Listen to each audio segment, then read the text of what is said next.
So, good afternoon. We have today with us Patrick. Patrick is, I guess, a San Franciscan or a Bay I Arean live in the Bay Area, in the Bay yes. Area. And as his title says, he is a historical reenactor. So, just to give you a recap, I met Patrick at the Ferry Building the day before the 1906 That's correct. commemoration Commemoration. earthquake. That's right. Okay, At Lotta's Fountain. very good. That's where we were going to go, yes. Yeah, and I saw it in the news. You guys gave an award to Willie Brown that it was in the newspaper. So, Patrick, it's a pleasure that you're here, and maybe we can continue the conversation that we started at the ferry railing.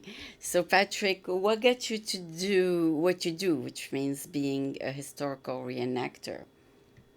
Well, that's a good question. And I guess the first thing you might want to say is, well, so what is a historical reenactor? Oh, okay, whatever you So, want. and some people Just might be unclear yeah, on that. And of course, and then you'd say, well, and then why do you want to do that? to do that. Okay. And so, historical reenactors, well, as the name implies, reenact historical persons or situations, circumstances. Yeah. And you'll see them in a variety of places, of course, in museums and at historical sites.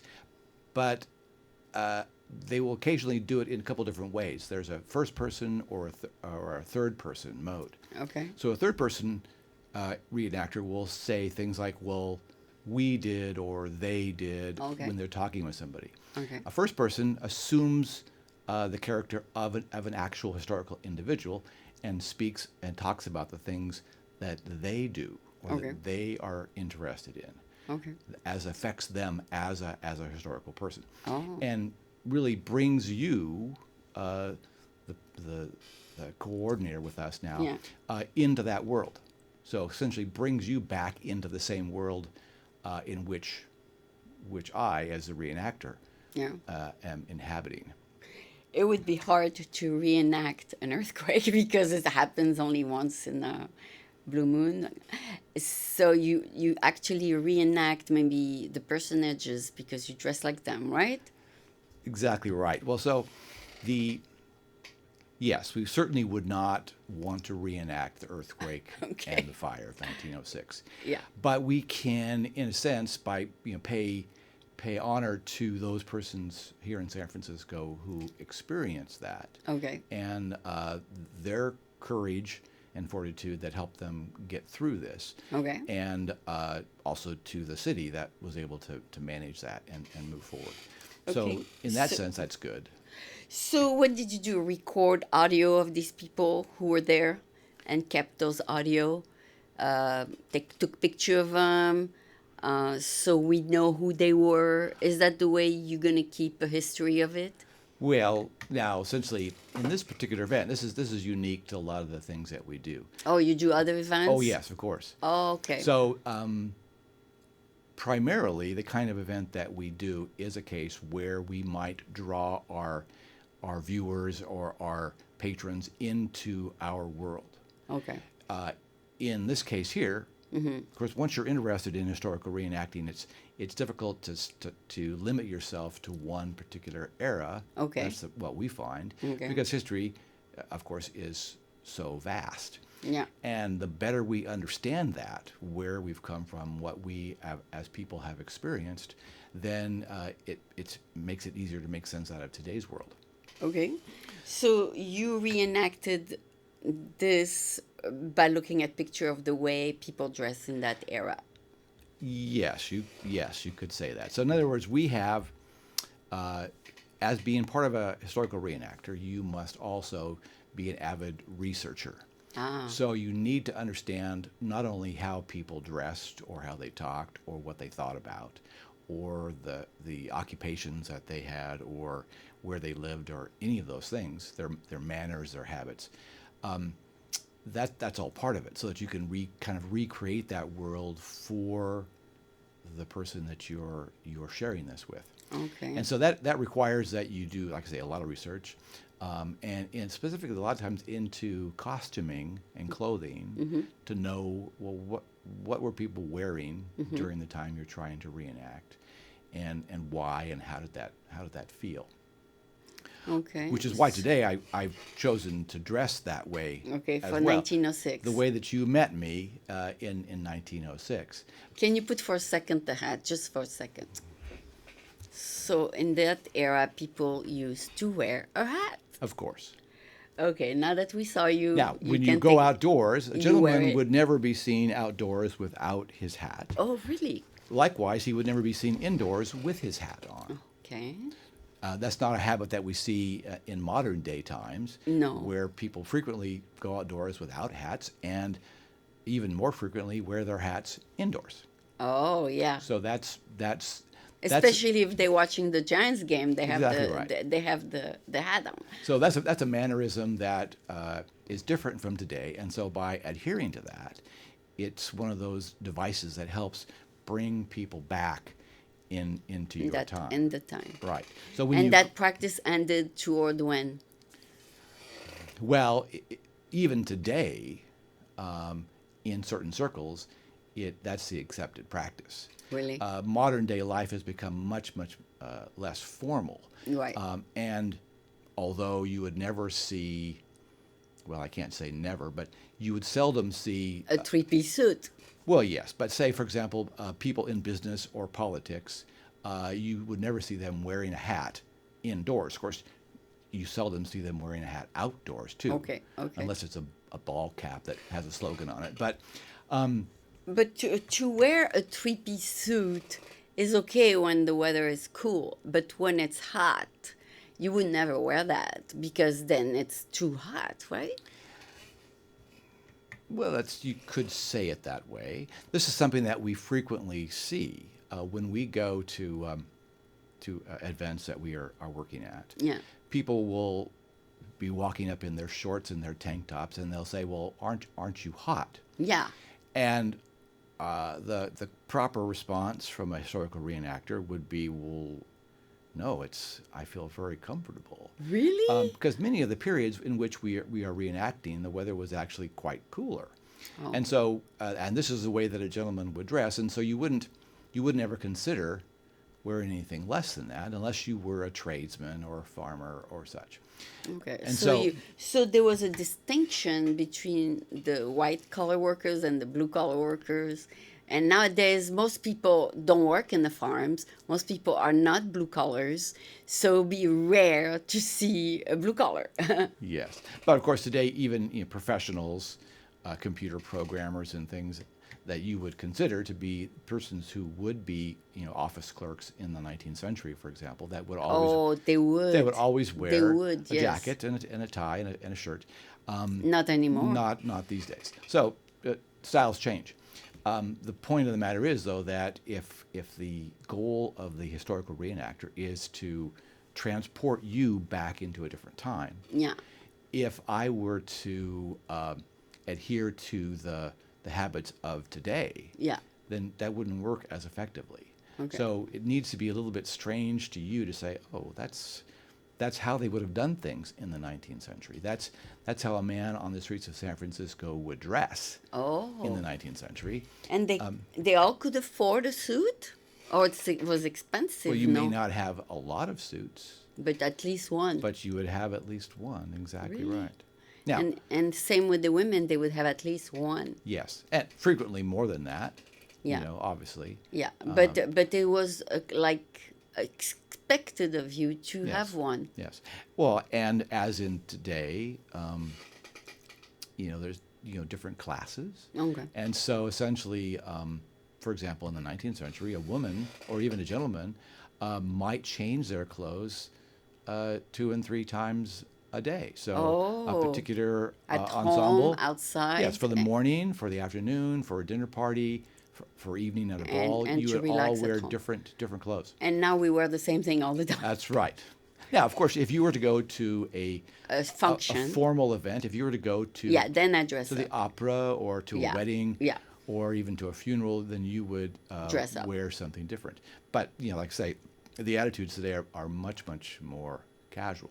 Yeah, Yeah. besides the outside appearance, there was also other ways that, I mean, like how to be polite, manners were different, Yes. especially men toward women was different. Men were supposed to be gentlemen, open the door for women. We don't see that anymore because men and women is the same. And then there was all kinds of protocol that you had to learn, right? Right. And we don't see that. I know you're not old, but you probably were born in an era where the people were fading out of this slowly but surely, and now you really see a huge difference. Correct? Yes, and of course I see it more from my point of view now. Oh, okay. So realistically, a lot of people, especially here in Northern California, who are historical reenactors, uh, started off not necessarily with 19th century reenacting or even 18th, but actually 16th century reenacting for Wow. the Renaissance Fair.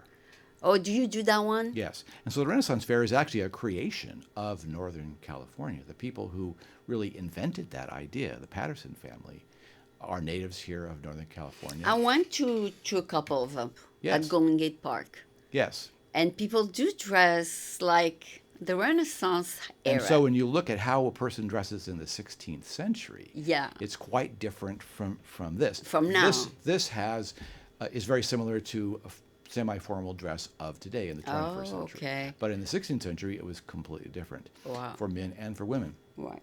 And so that from a pair of shorts and a T-shirt to the clothing of a 16th century gentleman is a dramatic change. Difference. And so once you become familiar with working in that realm, you understand the distinction between historical dress and how it fits to the era, and then it makes more sense to move forward and pay attention to that in other parts of your life.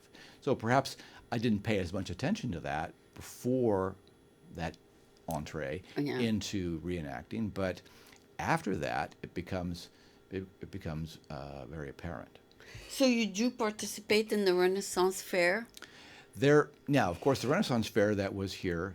Now, the one in San Francisco Yeah. is not there any longer, but the Oh, one they at stopped Golden it? Gate Park, that was only just a brief Brief arrangement. time. Okay. But the classic one was at Black Point up in Okay. Novato, Okay. and that. People would dress like Renaissance. Yes, and that was a huge thing, and that was, like I say, that was the very first Renaissance Fair any place in the world. Yeah, that's Invented why I by was the- wondering. I was wondering why they don't come back. It was just a brief period. Well, we could talk very About that at length later. about that whole arrangement, but it was a cultural watershed for a lot of people who gave a lot of their time and dedication to It's that. too much work. Well, it was good. No, people loved it, and Oh. they have stayed with it. Yeah. But the fair was, of course, a business, Yeah. and suffers the ills They that sold stuff. other businesses sell. So, but there are still Renaissance fairs in California. There's a big Okay. one that takes place in Gilroy Okay. every year for Okay. multiple weeks, Yeah. and there are several ones here in the northern part of California that are like weekend or even Right. multi-weekend fairs. Yeah, yeah, Yeah. those are amazing because they have booths, they have interior. We could look at what the interior you Right. looked like. They were how the children looked like. Yeah. They had the farms, with the eggs under the animal. It was really a reenactment, 100%. Yes, and the goal, of course, is the same thing, being to bring those persons who have come to that event Yeah. back in time and let Yeah. them understand. Even the music, right? Oh, exactly, the music, the dancing, the food, all of that, and that was very magical. So if you move forward to today, Yeah, the same family, if you would, Yeah. that invented Renaissance fairs also invented another kind of fair, which is now the 19th century fair, the Dickens Fair, which is here in San Francisco. okay, okay, okay. At the And Cow that one Palace. is also very good, right? Yes. Now, and that has a lot of elements similar Yeah. to the original Renaissance Fair in that when you walk into the venue, you feel like you're completely immersed Immersed in the that era. world, in that world. So you've walked into 19th century London. Really? Yes, and so the shops, the restaurants, Everything. entertainment, pubs, theater, dancing, and all the characters. And So that really is where a lot of people that used to work in the Renaissance Fair now find that this is a good place for them to work. And it is actually it's moved our transition from from the 16th century forward through various different eras to now The the 19th. 19th. Exactly Okay, right. so going back into to the earthquake era, did you ever, when you do the reenactment at April 18, do everybody dressed in that era? So the collection of people that, and this is a very small event. Right. It is larger in people's minds than it is in reality because Only few people how can many get people up. are going to get up at 5:12 a.m. and Yeah. go out and stand by Lotta's fountain? Can you reenact just one morning? So that's what we did for this commemoration. Okay. Right. Like one morning in 1906. That's yes. So Well, and so realistically, and we have to kind of distinguish this because we were really there to honor the history of that event. Okay. And not to try, in this case, to recreate that event. 1906. Yeah. Okay. Like I said, we wouldn't really want to do that, but we want to, by dressing in the style of 1906. Okay. And But did you also have newspaper of 1906 there? there were, I did not have one. If you wanted Okay. one, you could easily find No, one. I mean you can reenact the weekend of 1906 and do like the Renaissance Fair, like what people looked like in 1906, You could. with maybe a railroad and a You couple could. horses and a couple, a little bit of how what the women dressed like, things Right. like that. You can do that like one morning, like 9 to 12, and then you would reenact the era. So we have done similar things here in San Francisco Really? to that. Yeah? So, for example, I've portrayed different characters. Okay. You're an And- actor?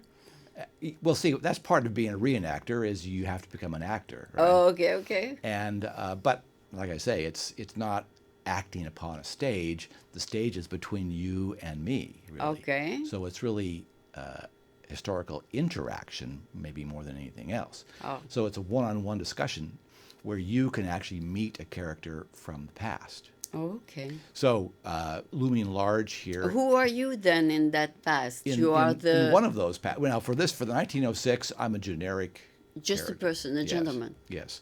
You don't represent a personality. I have not chosen a particular personality. However, for other events, I have taken on the role of a gentleman, Charles Crocker. Really? So many You people, dress like him? Yes, and that's a challenge because Charles Crocker was over 300 pounds. Wow. And a very long goatee. Did And you do that? So I did that. I have a fat suit that I Oh, can wear that okay. makes me look larger, and I have a Why beard don't you that I just can- get a fat gentleman instead? Well, we couldn't find one. Well, you had your friend who was Yes. with you. Well, he also plays. Now, in other words, He plays the governor. He does. He played governor. He played Leland Stanford, and so in that, what they call the Big Four, Yeah. he has long played Leland Stanford. So he was actually one of those. So I had to expand in girth to match him for this. You were for his this, Secretary of State. Well, no, as Charles Crocker, I was his business partner. Business partner. That's He right. was a businessman? Oh yes, well Charles Crocker is one of those responsible for the Transcontinental Railroad. Really? Yes, and famous for a variety of other interesting and perhaps a little bit nefarious things as well. So when you look at historical characters, you find, especially the bigger name characters, you find that they were often loved and often hated. And so trying to play a character like that and You have to accept to be hated? I have to accept that some people will not appreciate that character and maybe to explain to that character what some of my good elements were. Okay. So, for example, Charles Crocker was Why people didn't like him? he was a rich man. Oh, And people hated the rich in those era. He was on. He had a mansion on Nob Hill, Oh. as did his associates. Okay. And So yeah, for some reason, the ideology in that era is that the poor hated the rich, but no longer in Well, 2018. I don't know if I could say that. Well, I think that not as pronounced and as obvious as yeah. in those era. Well, the myth of Horatio Alger Yeah, that you can begin from nothing and work yourself up and become wealthy yeah. certainly Is started. more nowadays, right? Well, it's present now, but of course it started A long time a ago. long time ago, Okay. and so Based people on your felt like performance. if you were rich, maybe you had worked hard and maybe you deserved to be that way. But some people didn't look at it that way, That's true. and they would say, "Oh, what did he do? Did he stepped on other people to be Right. where he is at?" Right. Because you cannot be rich unless you employ other people, That's right? right. So there was an ideology that the rich would exploit the employees. Not anymore, right? Wow. In some ways. I can't. We want to stay away from modern politics there, and I say that was probably not the case. But Okay. one of the things that Charles Crocker was famous for was actually bringing Chinese Really? to work on the railroad. Okay. And in that sense, he treated the Chinese, and he actually sent agents to China To bring them. and brought them over, and there was economic strife in China at the time, and so Okay. he brought a lot of Chinese workers Okay. to San Francisco, Okay. and that helped him because he needed labor Labor. for the railroad to go across the Sierra Nevada, but he treated the Chinese, fairly well for the time.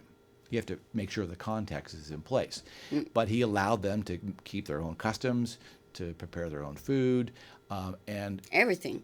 he let them be who they wanted to be, which was great.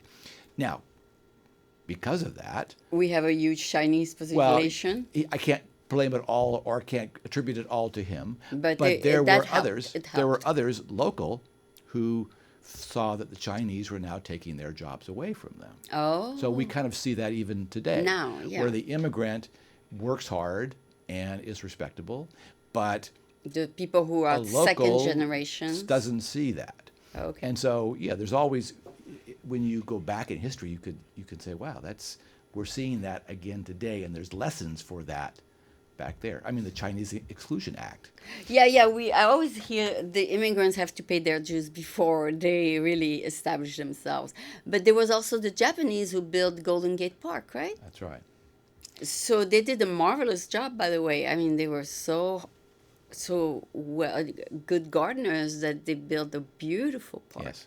It used to be all sand. Yes, know- indeed. you know that. Sand dunes, exactly right. And you, as a historian, you were a teacher or a businessman? So I'm happy to be retired now. Yeah. I have worked for 25 years for the state. Of California? In California, What did you in do? computer technology in the Department of Fish and Wildlife. Oh, So- and which one? Fish and Wildlife. We used to be Fish and Game for many years. In recent years, they've changed the name to Fish and Wildlife. So we have the game wardens and we have the biologists and so on. And so, So you did the IT for them? yes, I was Okay. one of many who did that, yes. Okay, so it's a huge department then? Fish and Wildlife is not as large as, like, for example, Caltrans or other large departments. It's really It's for the relatively small. parks and where the wildlife is? Well, so Fish and Wildlife manages those resources, and you oftentimes think of fishing. Oh, You fishing. go to buy your fishing license or your hunting license, but From also the state? yes, exactly right. Okay, okay. And you managed all that? And so we manage the information technology that helped That that. to record all these things. Exactly And right. things have changed over the years. Yes, and yeah, exactly right. So when I first began at Fish and Wildlife, it was mostly about hunters hunting and fishing. Okay. Today, it still maintains that, of course, but it is also more. It's more about conservation. Okay. So the conservation of the wildlife and habitats is extremely important, and so Fish and Wildlife does a lot of that. But IT is a modern profession, so you can still work. Yes. I mean, you can work in the computer world, right? Yes. So there's no reason for you to retire. Well, No, It's not perhaps a not. profession that doesn't exist anymore. That's right. Oh, yes. So actually, it's in demand. Right, it is. But now, of course, I have more time to pursue my other passions. Oh, which is So, as we see it today, historian. exactly right. That's your passion. History, yes, History is your passion. and travel and just a better understanding of people and the world. Okay. So, Where do you like to travel? well, not surprisingly, we travel a lot to Great Britain, to the United Really? Kingdom. Okay. That's your ancestors? Actually, my ancestors are more closely related to French. They are from Luxembourg. Really? Yes, Oh, wow. but we have family in Germany and in France. My Okay. daughter lives in Paris, Okay. and Too bad you could bring your wife who speaks French. How much French can you speak? uh, I took a French class with her, Yeah. and I pretty much failed miserably. Oh. Yes, So you couldn't handle a conversation with her, or you could? I can tell her je t'aime, That's it. but that's about it. She But actually, that you can tell to her and to your wife both. yes, And that's about it? that's about it. Oh, Yes. that's Bonjour, good. au revoir. That's good that the message is positive. Yes, exactly. Okay.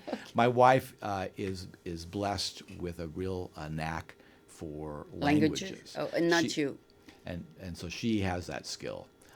Perhaps one day I might acquire Bring a little her. bit. Yes, she actually speaks. Her first language was German. Her mother is from Germany. Okay. And so she was brought up as a young age in Germany. So she knows the language? So she speaks German flawlessly. Wow. She also lived as a young woman in Italy, so she speaks Italian Wow. pretty well. So she's like a Switzerland where they speak all three. Yes, and She could live in Switzerland She could, and she started learning French recently. before. Well, she's on her own, Oh. and now she's taken this class with the Alliance Française, Yeah, and she's class- even better. and she's very good. So she All right, she could when probably. can you bring her to French American TV? You Well- were supposed to bring her today. Yes, she had another engagement today. Unfortunately. Unfortunately, Okay, maybe another time. perhaps she would enjoy doing that, and after I tell her about this experience, she might wish to come down. Yes, yes. Yeah. I do every 2 weeks, so Yeah. she's welcome to Yeah, let yeah. me know when she's available. Yeah, Okay. and So you travel to Europe, yes, and and we you, do spend a fair amount of time in France and in Paris. Because of my your daughter daughter. lives there, and so we usually go to Europe each year. Yeah. And now that we are retired, we can go for a longer period, so oftentimes 4 weeks. Oh wow. And So that's what's good about Paris is that there's museum at every corner. exactly right. So you'll be looking at history every other day, right? You're surrounded by it. Yeah. You are surrounded by it in the street as you walk That's right. in some areas. And bringing that all into context is Yeah. really interesting because the relationship of the different countries, and so you can see how France and Germany had interacted through the years. Oh, okay. Also, the influence of England, of London especially, Yeah. on Paris, and vice versa. Yeah. And so you can see, oh well, this series of events in France really had a great impact on things that are happening in England. Exactly. So that's very Because they fascinating. had the Napoleon Bonaparte going back and forth. Right. Yeah, So- I was especially, of course, I love architecture. My daughter is an architect in France. That's what she. So, oh yeah, she so does there's there. Versailles, that's Exactly history. You ever visited? We've been to Versailles. Yes. It's Yeah, beautiful. It's beautiful. So this is all history, huh? Yes. So you have more than the rest of your life to explore history. So yes, and it will take the rest of my life for sure. Right. And you're writing a book documenting everything. Well, so we don't. I have not written a book, but You take pictures. I take a lot of pictures, and certain areas that are of interest to me, I Document. research further. Well, what you can do is do. People don't like to read nowadays. You can publish a book of pictures. Yes, of course. See if you like take pictures, because when people buy books of Versailles, they don't even read it. They like just the look at the pictures. That's right. So if you take a lot of pictures of museum and all that, just Yes. publish your travel. Right. Well, one of the things at the Dickens Fair, Yeah. and I'll invite you now that you should come and visit us there. 'Cause Where? this is at the Cow Palace here in Oh, San Francisco, really? just down the street here. Really? From the weekend before Thanksgiving until the weekend before Christmas. That's every year on the weekends only. It's at the Cabas. Cow Palace. Oh, it's an inside fair. Yes. It is not in the large arena of the Cow No. Palace. It's around. Yes. There's outside there's the exhibition halls. Okay. And that's where it will be. You'll come and you'll No, find because I don't go Cabas because I'm not a sports fan. Yeah, but this is not sports. It's not sports. No. So you will find a whole new world of people to meet when you come to the Dickens I Fair. can tape the event for You one. could. For now, one. At the Dickens Fair, now, of course, in some cases, some of the characters that I've played are the high and mighty. Of course, Charles Crocker. I also play the English gentleman, Sir Walter Raleigh, Yeah. at another fair, all with the help of makeup and costuming. Of course. Yeah. But when at Dickens Fair, and actually at Dickens Fair, You don't have makeup on now. no. Okay. By that, I'm talking about beards and Oh, things dyeing, like that. dyeing my hair. Okay, Yes, okay, exactly. okay, Yeah. okay. But you look very healthy. Well, thank you. Did you go to the sun this week? I like to exercise and get out and walk every day. Yeah. Oh, that's why you look so healthy. Yes. And maybe your wife is an excellent cook. Well, that's true. That's true. Now she is that's one of her. No, I mean specialties. she feeds you feeds healthy me well. stuff. She feeds me well and healthy stuff. She also likes to make dessert, unfortunately. Okay, But that's she's okay. she's a food historian herself. Oh, So she's been actually a great part of my inspiration in this. getting into application. history. Exactly right. She is actually the one who got me involved in this. I just want to go Following her. back for a minute to the 1906 Yes. that morning. Yes. How did it go? Did you just read speeches? Well, once again, I think that probably any resident of San Francisco should put it on their calendar to come out there at least once. Okay, but what do Maybe you don't do? do it every What do you do time. at that day? You show It's- newspapers? It's very simple. It's very simple. You show pictures. And no, there's no pictures. There's no newspaper. Maybe 100 or 150 people come. That's still a lot. And you know the location of Lotta's Fountain. Yes, It's just a yes, yes, small little yes. triangle I know, there in I the know middle of it. the I street. do it. Yeah. And so we fill that triangle, Okay. and a fair number of the people come dressed as I have done. Wow. But it's largely it's not really a historical reenactment as much as it is kind of a civil event. So, for example, the mayor Was there. speaks. Willie Brown Was there. speaks. Yeah. He did a You dedication. mean Mark Farrell showed up? Yes. You yeah. kidding me? Farrell was there, yes. Oh my God. So it's really important to attend. And the fire chief is there, and the police chief are there, and so people are thanking the work of their predecessors. You Wow. know, the mayor and the fire chief and the police chief, It's very and important. the role that they played. Was the newscasters there? No. Yes. They were? Yes. Mhm. Okay, so you were on tape. So you can find it. You can find it Online. online, and then on the newspapers. Yeah. Yes, and of course, So you This was the somebody first- talk about it. yeah, They say this is what happened. yeah, a little bit. And then you shake hands and say goodbye. Is And it we sing San Francisco. oh open the Golden Gate? And, yes, and, Yeah. but only the whole thing takes maybe 20 minutes. That's it? Right. And then you can go back home and sleep? Well, no, and then so for us, What happened? we wanted to Do more than broaden that. out I have a little bit. breakfast. And so we went. Now, an interesting thing to note about the 1906 earthquake, when you start reading the personal recollections of Yeah. persons who went through it, Yeah. in the morning, after the quake but before the fire, Yeah. a lot of the big hotels were still open. They didn't think that there was a problem. The Palace Hotel, which is just right across the street, Was from still Lotta's open? Fountain, was still open, and it was serving breakfast. Wow. So that's where you went. So, so we didn't go to the Palace, but another hotel, which Was around? the Fairmont. The up on Fairmont was Nob Hill, still open? It was actually was not yet open in 1906. Ah. It was almost ready to open. Okay. It It's wa- a beautiful It's hotel. a beautiful hotel. So we actually went up there and had breakfast there. And- Actually, the surrounding is 1900s there, like the velvet and yes. so. Well, it it's- opened in 1908. They finished it.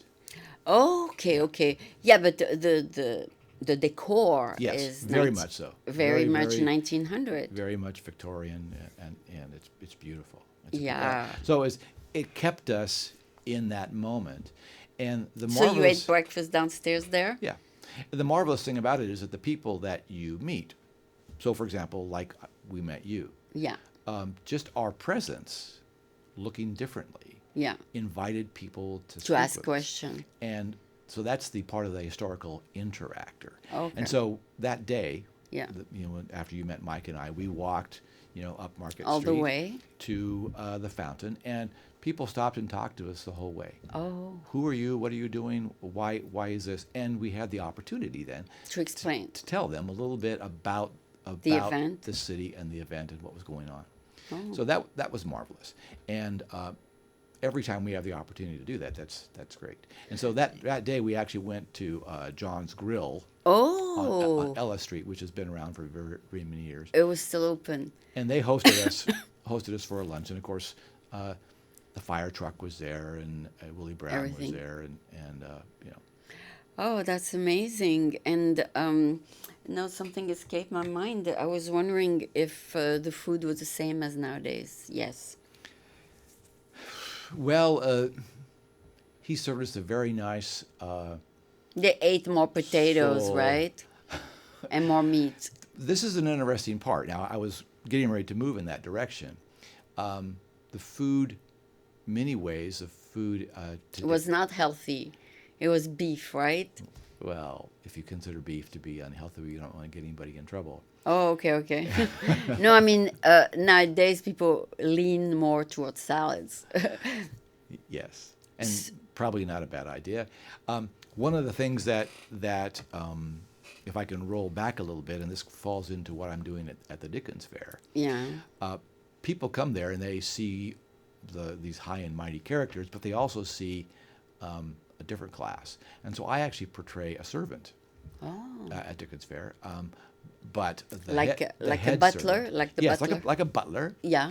We have our venue is called the Adventurers Club, so it's modeled after an English gentleman's club Wow. from the 19th century. It's very nicely decorated, and the thing with the Adventurers Club is that it has its members now are the well-known and the famous people of the era. Okay. So you can come to the Adventurers Club and you can meet these people and hear their stories as well. I mean, their children are still alive, but not themselves. Well, they are the reenactors. Oh, the reenactor so are now there. You come and you meet Oscar Wilde. His son, No, you his meet- grandchildren. You meet Oscar Wilde. Oh, dressed as was. The character portraying Oscar Wilde. You're kidding me. Exactly right. You meet Mary Shelley, who wrote Frankenstein. Wow. You meet, a wide variety of these A characters. personage? Yes, and so you can come and you can actually speak to them and directly, which is marvelous. But You must have a huge budget for costume. well, that's a side question there. Yeah. It No, I does- mean, you got to buy the costume. Well, the thing about it is, You rent. historical reenactors, by and large, are volunteer. So we do this as a hobby. Yeah. We pay for our own costumes. We very seldom find ourselves in a situation where we get paid to do what we do. Yeah, but do you rent them or No, do no. you buy them? Actually, usually you need to make them. Did you buy this? Everything that I'm wearing today, my wife made. Oh, she knows how to make clothes. That's right. She's awesome. So she she knows is- how to cook. She knows how to make clothes. She can do She's it a all. pearl. She's an opera singer. Oh. Yes, she is very much of a jewel, and she speaks French. And she speaks French. She's got all the qualities of a wife. That's right. Wow. Now, so when people come to Yeah. our Adventurers Club, Yeah. I, as essentially the butler, I'm actually the steward. I bring people in and invite them to learn more about what we're doing. The era, And yeah. so we actually teach some little workshops in our venue Yeah. about manners, but frequently about dining customs, like what you would eat, how you would set the table, Oh, it was how you would different. serve at the table. It was in a- different. in a formal dinner. Exactly right. There was like more than one glass, several Oh, exactly. forks, and a whole bunch of Yes, headaches, yes. right? And we invite our guests to come in, and we say, well, Reenact. say here pretend you are going to be the footman or the parlor maid who has to set the table. Oh my And God. here's your ingredient. Here's some plates. Here's some glasses. And Here's you your better silver. learn how to use And them. here is the menu. Wow. So see what you can do. Wow. And so people really, really enjoy that. And Yeah. so they've had a dim recollection of how it might be done, or their grandmother taught them how to do Yeah. it at one Yeah. point. So they remember one fork for the salad and one fork for the And dessert. yes, and so they do that, and they oftentimes do a pretty good job. And then I come back in and then I correct them and say, well, that's nice, but in this case, here's how we would do that. Oh, wow. And we actually seat people down in according or order of precedence, and then we serve them. That we don't serve them food. It'd be nice if we could do that.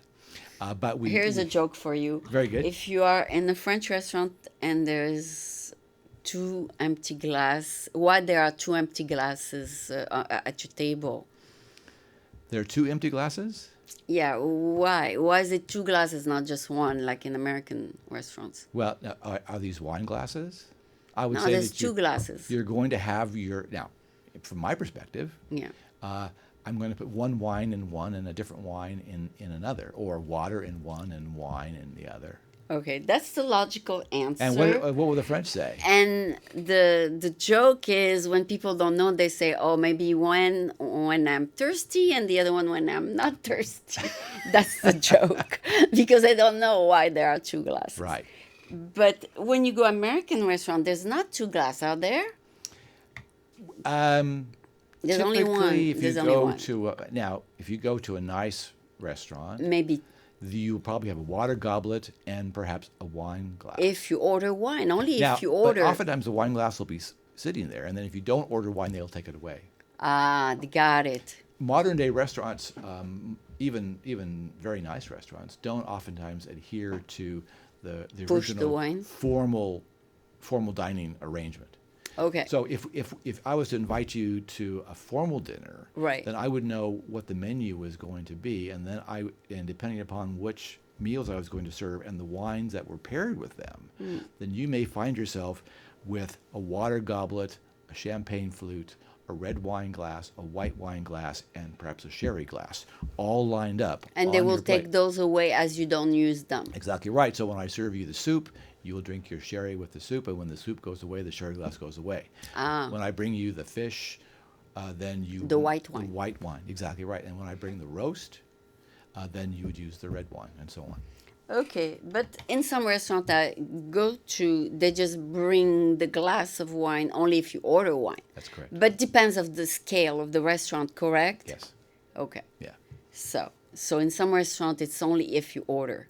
Right. Okay. So yes, the traditions of what you would find in a restaurant today are Just one glass. similar to the way we dress.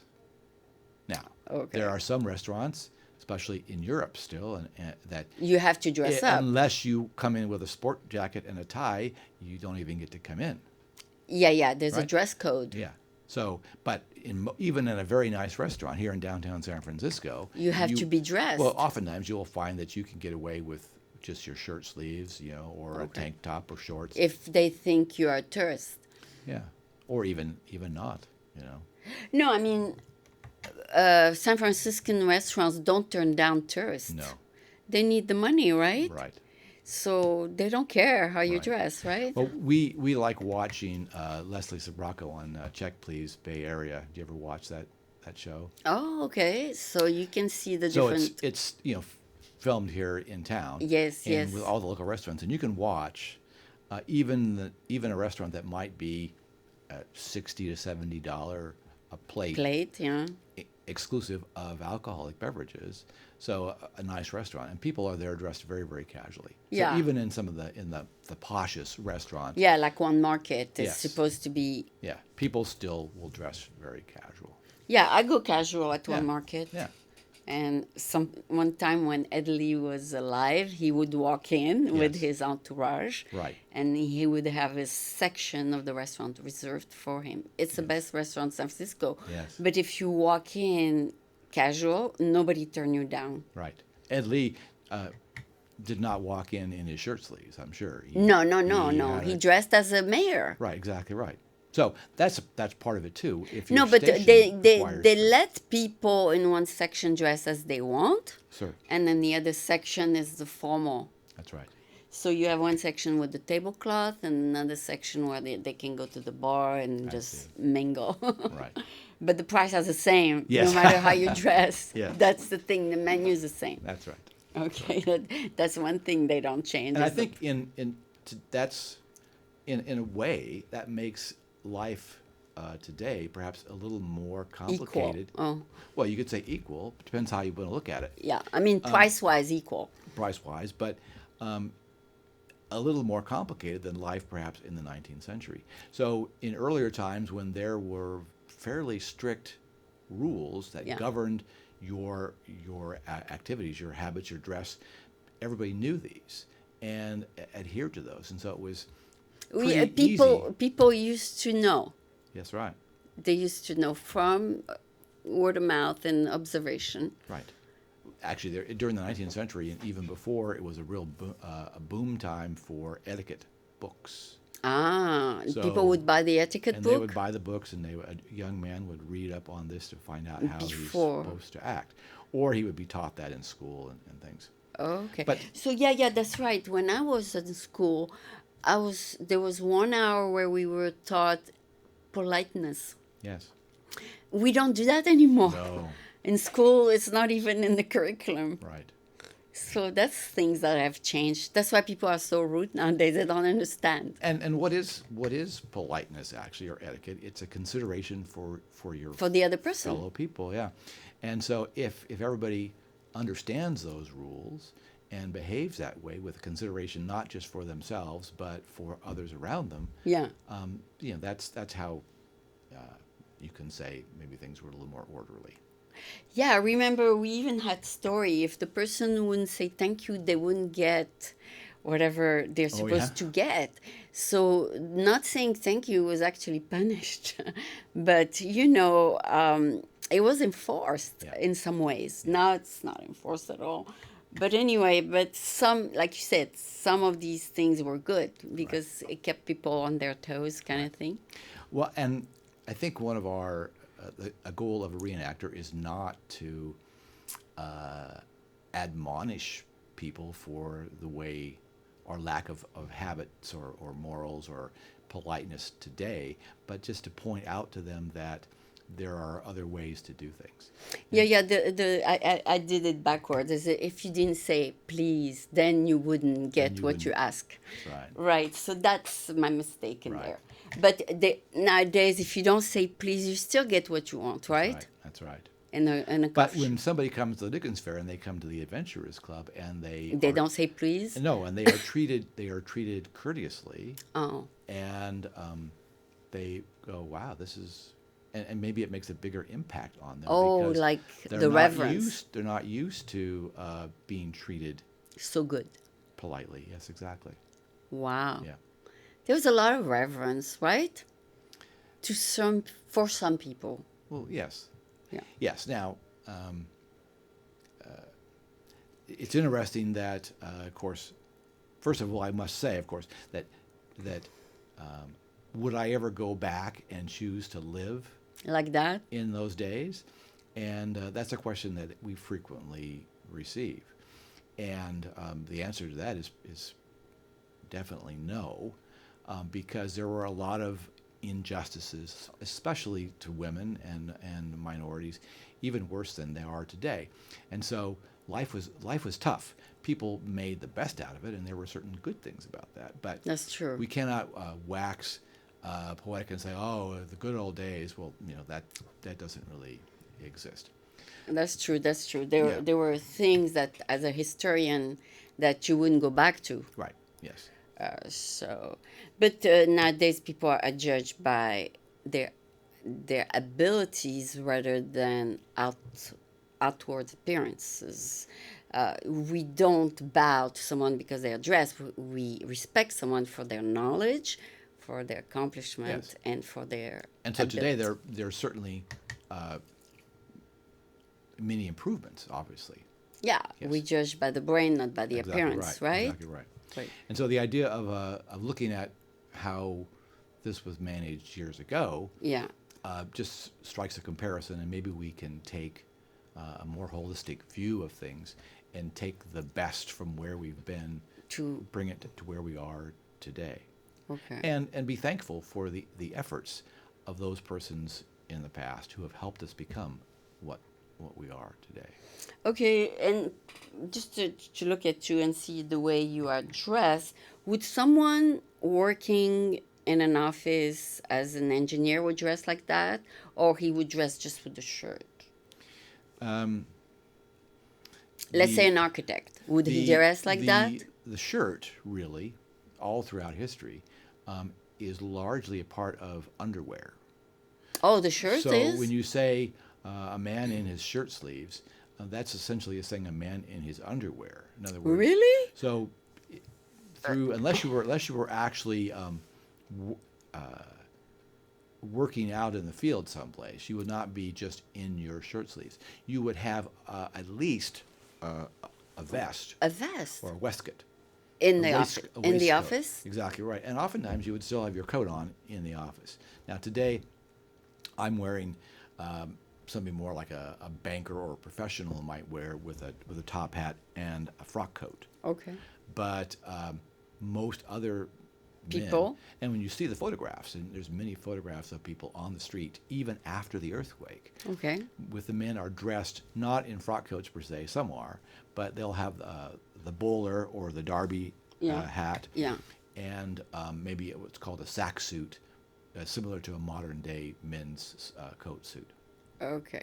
But you seldom will see people, even right after the earthquake, when their house is burning down, you will not see people, or very few people, on the street dressed otherwise. Really? They all have their hat, they all have a waistcoat, they all have a jacket of some sort. And if it was warm, they could take off their jacket Or to some extent. they might wear a lighter jacket. Oh, a lighter jacket. This is a wool. This is wool. Oh, so you're very You could hot wear today. linen. No, I'm not. Well, see, I'm accustomed to that. Oh, you got used to it. Yes, and of course now wool breathes quite well. Better than polyester. Yeah. Yes, and so it's not uncomfortable at all. Yeah, that's the problem with nowadays. They make everything with polyester, and you heat up like if it's a electric blanket in it. Yeah. So before I buy something, I say, "Is this polyester?" Because I don't want to be like burning, you know. Right. So wool, that's right. It keeps you cool because it's natural. Right. Wow. Do you buy it? You make sure everything is cotton and wool when you buy stuff. Cotton, wool, linen. Yeah. both. Natural stuff. Yes, exactly. Yeah, that's And good. certainly for the reenacting, but of course, like I say, in this case, my wife, has made all This? of these things. Wow. Yeah. She's very skillful to do this. It's a lot of work. It is. It's a labor of love. She enjoys researching, doing it correctly, and gets a lot of satisfaction out of executing it properly. Did she do also your friend the governor suit? No. No, just for you. Actually, she made his trousers, but not. Yeah, she doesn't do it professionally. Oh, for she others. doesn't Yeah. outsource She has her. enough working for herself and for me. So Okay. we have our costume closet is quite full of many different things. Oh, okay, okay. So it might go to a museum one day. What she's making, it might go to a museum one day, like maybe in 50 years or so. It might be donated to a museum. Well, perhaps, Yeah. but You didn't write your will yet. more Okay. likely, we would go to a museum and we would say, that's what we need to make. To get or Right. to make. Okay. Or you can will them to your children. Yes, yes. Yeah. Now, so the 19th century, of course, this is that we talked about the Renaissance. We also do a lot of intervening areas, and so, for example, there is in Vallejo. It sounds odd, but there's a pirate festival, No kidding. and the pirate festival is largely inhabited by the mythical pirates Wow. that people see in the movies. But we have created a historically accurate view of things On that the actually, boat? On the well, boat? we're not on the boat actually. So we're in Vallejo at the. Oh, waterfront okay, park. okay. You just dress like a pirate. No, actually, I dress as the governor. This is another one of my characters, Governor Woodes Rogers, who was an actual historical character. A During that governor era? of Nassau in the Bahamas during that period. Wow. And so it's a completely different set of clothes, of course. Yeah. And at the time, But you're not a pirate. no, Governor Woodes Rogers was not a pirate. He was the governor. But in the reenactment, there's a few pirates. Oh yes. Now, see, and it's fascinating because people have seen all of the Johnny Depp Right. movies. Right. And, Is that what pirates look like? sometimes, Okay. not exactly. Okay, but they're not all on a boat, right? No. Well, there's a boat there, but we're on an island, of course. Okay. And so we have the pirates on the island. So you're next to the water. Yes. And they get off the boat, and there's a reenactment. Well, yeah. So it's interesting because people like the Renaissance Fair that you had visited years ago, where you Yeah. go through and there's shops Yeah. and there's entertainment. Yeah. And some of it is a little bit campy, and some of it is exquisite. Right. So you have a combination of these things. Right. And so there were a great many pirates who are famous. So, for example, you've probably heard of Blackbeard. Yeah. So, and others. So you So put these characters. we have these historical characters, and as it happens, Yeah. and the way we like to do this is to find a place where all of these things would have place? historically interacted. Okay. So we find famous characters, pirates and the governor, who actually co-inhabited the same space at the same time, Wow. and have stories that intertwine, which is fascinating. And so we do that. Actually, they were the opposite of the Renaissance. They were kind of wild. I mean, they didn't have manners at all. Well, a gentleman during that period Not the pirate. had manners, exquisite manners. Not the pirate, some of the no. pirates who actually were gentlemen, but most of them were not. Right. And They so- didn't know the ABC, first of all. Some did, but some were simple seamen. So you're right. So, yeah, and they treated women like, beasts. Pretty much because of their upbringing. Yes, in some cases yes, and in some cases no. Okay. Right. No, I've seen some movie where it shows that they had no idea of how to treat a woman or something. Right. That's true? Those are the movies. Those are the movies. And that's not what's well, in the books? oftentimes. What's in the books? Tell Well, me. So there are some very nice period books that have been written, and of course the pirates were brutal, but many times they were. They were okay? Almost chivalrous. Okay. And there was a book written by a fellow named Captain Charles Johnson, for example, which written about 1724. Yeah. So just after the golden age of pirates. And this is a kind of first-person account of all of the individual pirates. And so if somebody really wants to know the true story about, Calico Jack and Blackbeard and Anne Bonny. They can read that book? They can read that book, and they can go, I get it here. So actually, there are two very famous pirates, women pirates, Anne Bonny and Mary Read. They were in that era. Yes, exactly right. Give us the dates. What dates? So the governor arrived in Nassau in 1718. So we're at the 1718. So it's the 18th century. That's right. And so we're just, we're prior to the American Revolution. Okay. And so Bahamas is one of the colonies. Okay. Yeah. And so it helps you to kind of put it in that place, because then you can kind of say, well, here we are in the Bahamas. What's the relationship between us and the rest of the world? The North American colonies, what's the relationship between us and Europe? Were there schools attended widely during this era or no? Oh, yes. People would go to school in the morning? Well, certainly in Europe. No, I'm talking about In the Bahamas? in the pirate days where people would go to school? Well, it depends on where you are. Oh, it depends. If you're in the Bahamas, no school. there may or may not be very many schools, because it was pretty wild. But that isn't true everywhere. Okay. Yeah. When did school started in the U.S.? Oh, from the very beginning. Yeah? Yes. There were schools open, public schools? Well, more or less. you could say that in some cases. From the very first colonies, Okay. from Jamestown or Roanoke and before. Okay. So the tradition of mostly educating young boys, unfortunately. Okay, mostly the boys. But that's a long tradition. There was an era where women were not really required. Is that it? Sadly, that's true. Okay. Yeah. And it was And those are one of those things that we in modern times changed, of course. are enlightened, that it's not women and men, it's people, Okay. and we all have equal value and can bring to the table, equal talents. Our talents, That's yes. right, and deserve, Equal rights. equal rights. Exactly right. Okay. So So you're happy you live in that era. today, yes, You're happy you're in an era where everything is equal. that's right. Or we have the mechanism to attempt to make it so. Okay. Right. Yeah. We don't always see that it's done that way, but that's our goal. Okay. That's That's our good. goal. That's good. Free right. speech helps. Yeah, exactly right. When was free speech enacted? Do you know?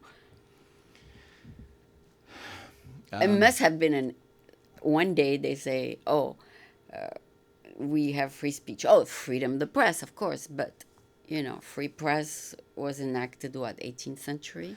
Well, even if you look back into European history, Yeah, the idea of free speech as we might think of it now is was different. a little bit different. Okay. But even historically, to like the Magna Carta that said, okay, wait a minute, we're going to have a set of rules that apply to everybody, and Okay. it's not just the landed gentry that does whatever they want to do. Okay. And of course, you saw it in the French Revolution, where people are saying, "Wait a minute, we're not going to accept the way this is going. Oh, censure. Yeah. We want more to say. We're here too." And of course, the American colonies are a good example of that as well, All right. right? And saying that, no, I'm sorry, we want to do things differently than you may have done back in England with the king. Okay. Yeah. There was a lot of cuts in the newspaper, right? They would cut what they didn't like in the newspaper, something like Well, that. of course, you see that in our own Constitution and the Bill of Rights, freedom of the press Yeah. Yeah. and freedom of speech. And so that of course, and It depends who the publisher is, of course. well, yes, but But we try to give everybody a voice, right? yes, the idea is embedded in our Constitution that we should have that ability, Okay. Yeah. That's good. That's good. and that was true in France as well. All right, Yes. so and some of those same things, the early framers of the Constitution borrowed some of that stuff from French law. So Okay. So do you have any projects in the works that you would like to look into? How about World War II? That's not an era you want to touch, right? Well, Because no, it was actually, sad. it's funny that you mentioned that. But it was not a good era. It was sad. It was. It was not. It was sad, but it was good in many ways. And so, just recently, my multi-talented wife and others are looking into That era? developing in that era. 1931. Exactly right, and a little bit beyond. And so we Okay. picked a year of 1943. Oh, And so, after the war. no, the war is still on. 41 it ended, 43? no? 43 it ended? No, I think 43 is the year that, I think 44? 44 it ended. Yeah. Okay. So, So she wants to look into that. and she's doing it now, actually. Oh, and so- it's very harsh. So we are well, the part that she's focusing on, and this has been televised recently yeah. on some things, Yeah. with the Women's Institute. Ah, They call it the WI. okay. And so basically looking not at the horrors of the battlefield, We don't want that. no, We want how people acted. but what's happening at home, Ah, on the home front. okay. And so, Probably a piece of bread, max, well, understanding what the impact was on on the individuals. food, on everything. Yes, what you could wear, what you could, all of that. And so that once again is quite fascinating. So she's knee deep in that presently. Well, it depends. There was the rich who ate meat and sausage and all that, but some people ate just very little. Well, and that would be an interesting topic to bring up with her, about the ration. Oh, and, yeah. Yeah, what it people is- who would eat just one piece of something a day. Right. Yes. So we don't want to even think about it because it's sad. It's sad, but it's inspirational to see how people persevered during that time. Oh, okay. Like it's So in every case, there's a sad part and there's a happy part. oh, the courage. Right. And It so, shows the so courage. we are sad that It happened. that France was invaded and occupied, and Yeah. we are sad that England was bombed and the cities were bombed on a regular Oh, basis. okay. On the other hand, it And, shows make people but stronger. we can, yes, exactly right. So we can say, well, what did we do about that? Oh. Stories of the French resistance, stories of what happens, in England. So, and this is all, Actually, after the war, there was a renaissance because everybody started building again. that's right. They start going to school, becoming engineers and doctors. There was a renaissance. Right. Like we see, and if we can roll it back to the 1906 earthquake, you can see photographs of the city right after the earthquake, almost complete destruction. Oh. And in less than 10 years, Everything is rebuilt. things have been rebuilt. Right. So it's marvelous to see. And we see that also in Europe. in England. We visited Germany, because we have the family there, and Yeah. we love Germany. They're rebuilt. So we've gone to Dresden, where some of the churches that were bombed, and of course Dresden was Got terribly rebuilt. bombed. It's been rebuilt, and so people have looked beyond that and say, no, we're not going to be defined by that. We're That going to ugly rebuild moment. everything. We know who we are as a people and what's important to us, and we're going to recreate that. That's great. Yeah, I saw stories of where they rebuilt as it was. Exactly right. Because they had the pictures, so they did exactly the way it was. Yes. So that's That's inspirational. It yeah, is very just much. like you rebuilt a suit. It's just exactly. Yes, you could say that. Except for the tie. I don't think the tie was of that era. Actually, It's like a hippie tie. oh no, they had some pretty bold things. They did those kind of ties. Exactly right. It looks like tie dye. This is actually hand painted. Oh, hand painted. Yeah. Oh, so it's actually good, So nice I quality. wore a little bit a more colorful tie today, just to Okay. kind Okay, but that's actually a very good quality tie. oh yes, it's silk hand painted. Silk. Yeah. Oh my goodness. That must be a piece of art then. All right, so you bring art and you bring tradition and you bring history, the whole thing in one show. Right. So I don't know. I mean, if you do the World War II era, maybe your wife can come on the show. I think that would be very A good idea. inspirational to a lot of people. And we'll because do it in French and English. We can. Yeah. So please remind her to contact me. And I really enjoyed talking about the history that you tried to reenact. It was fun. Right. Thank you so much. I Very good. appreciate you coming Well, all the way here. It's been my great pleasure. Thank you very much. Thank you. Au revoir. Au revoir. Oh, at least you know how to say au revoir. Okay, so you don't have to say any more, right? After au revoir, you don't say much. That's you it. say just goodbye. Yes. Okay. Thank you so much. Well, I can order a café allongé or Oh yeah, I'll take Just it. whatever. I'll take it if you wanna get me a latte. yeah. It was fun because I would say yes if you're not married. Maybe it's not appropriate to have a latte with you, but it's okay in modern day. yes.